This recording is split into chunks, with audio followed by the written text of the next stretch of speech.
I'm going to demonstrate a simple spinal balance today and talk about how it's beneficial to strengthening the back. And the beauty of a spinal balance is not only are you isolating and strengthening the back side of the muscles, but it's very much about cultivating your core as well, which is so key in lower back health and in back health in general. So we start in this pose in tabletop, which is hands and knees pose. And if you have any sensitivity in your knees, I would highly recommend bringing some kind of support under your knees, maybe a blanket. And if you have any sensitivity in your wrists, generally we have the palms facing completely down and the wrists parallel with the blanket. But if you have sensitivity, you can make fists with your hands to take some pressure off of the wrist. Or you can even come onto your forearms if being on the fist doesn't work for you.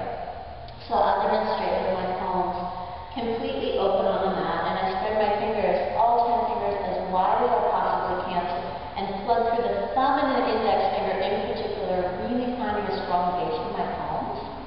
And then my knees are hip width distance. I just take a visual to make sure that's happening. Feet can either be toes tucked or tops of the feet on the mat, whatever you're comfortable with. And then I bring my attention to my belly. So often when we come into this position, it's very common for the belly to sag.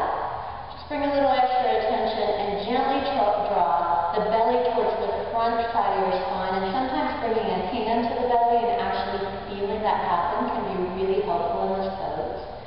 And then you come back to your base. My gaze is out, sort of off the tip of my mat or off the tip of my blanket, so the back of my neck is long. And my shoulder blades are drawing into my back. So rather than the shoulders coming up into the ear, I have the crown of the head elongating, the neck long, and the shoulders coming down the back. And then I take a nice deep inhale. And as I exhale, we'll start with the right leg. I extend the right leg directly out of my hips. Foot is flexed, reaching through the center of the heel. And if that doesn't feel happy on your lower back, you can always keep the ball of the foot on the mat and continue to work the strength in the leg and the strength in the spine in this pose.